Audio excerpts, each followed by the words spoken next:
Hi everyone. I apologize for my voice. My seasonal allergies have finally kicked in.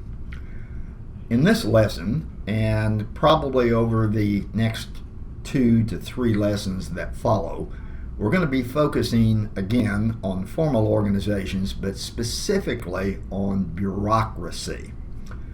Focus on information for this lesson you'll find on the 4th page of your 3rd study guide. And likewise, there'll be information related to bureaucratic structures or bureaucracy per se in Chapter 5 in the textbook. As you look at the notion of bureaucracy, bear in mind that bureaucratic structures and formal organizations really emerged with the world's earliest civilizations. But their overall development began in earnest with industrialization in the 1700s, and by the 1800s, formal organizations and bureaucracies had become well established. Max Weber is a sociologist who committed a great deal of time and energy as to, again, researching, better understanding and appreciating the impact of bureaucracies. Some argue that he's the person who came up with the notion in the first place. You've been introduced to him in an earlier lesson. Bureaucracy has a multiplicity of meanings. And one of the things you might want to bear in mind by looking at this particular page is, once again, get acquainted with formal organizations. But this is a working definition, along with the one you'll find on the 4th page of your study guide, as well as in the textbook, of bureaucracy. For some folks, bureaucracy implies a particular type of formal organization.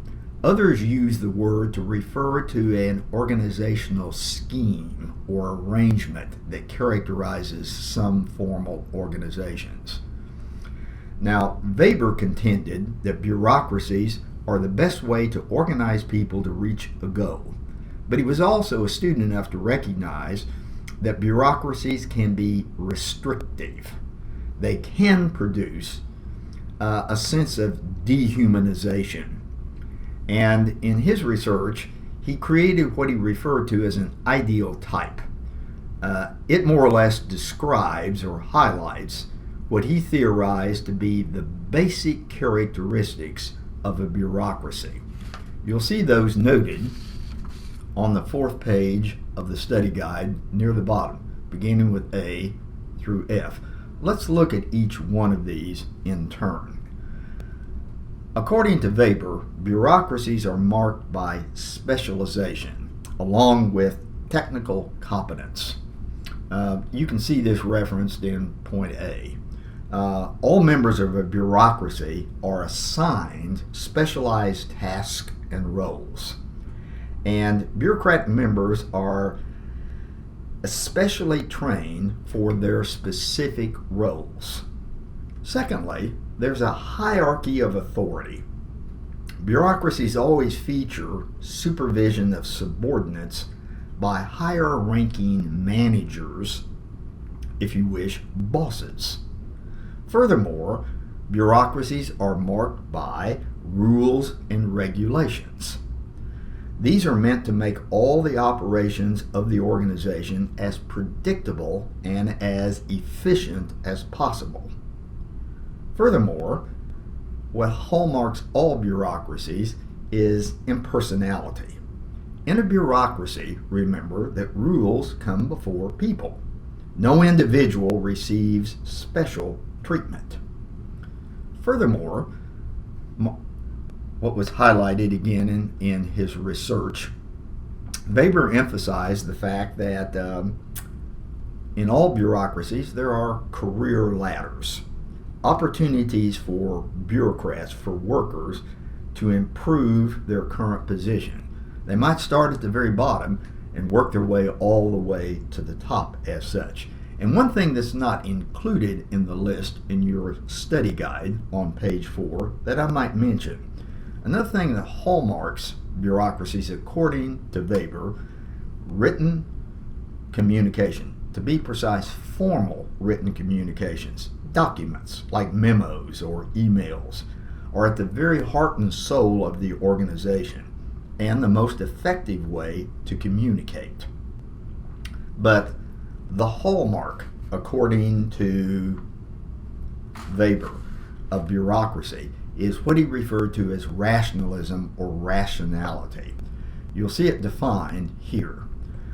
Specifically, it relates to an attempt to reach maximum efficiency. Those within a rationally structured system or arrangement are expected to behave in purposeful, coordinated ways in order to reach stated goals.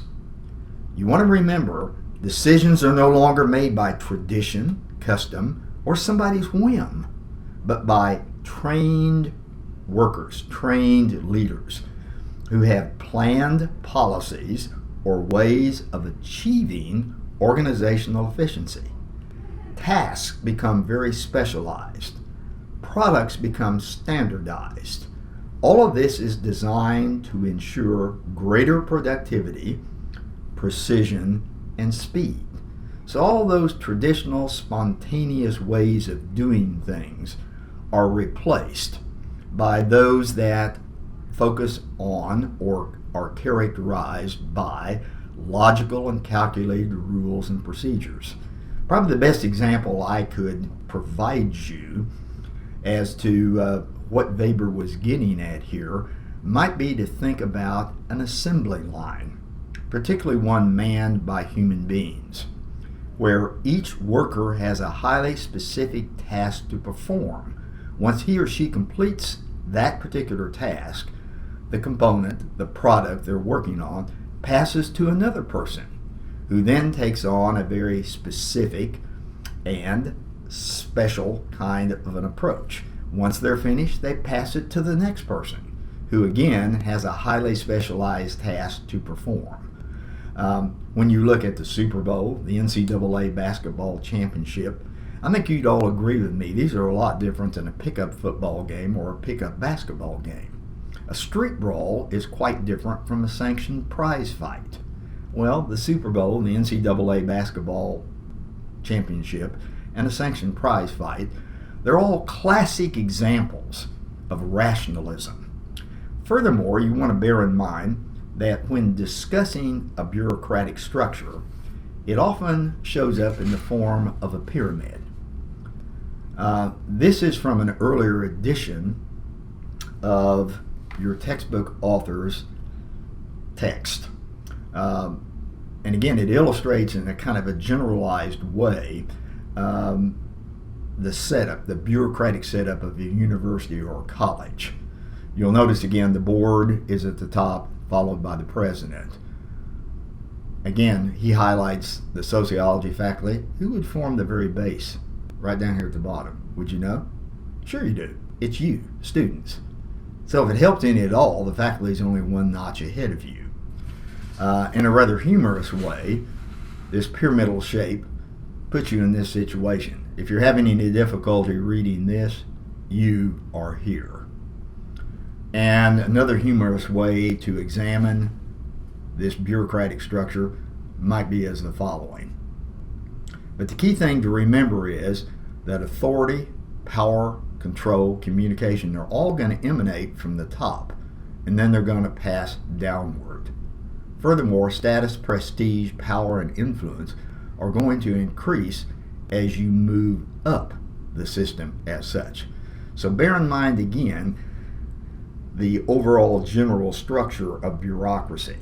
Now, in the next lessons, we're going to highlight an application of the functionalist and the conflict perspectives to bureaucratic organizations and structures. Until that time.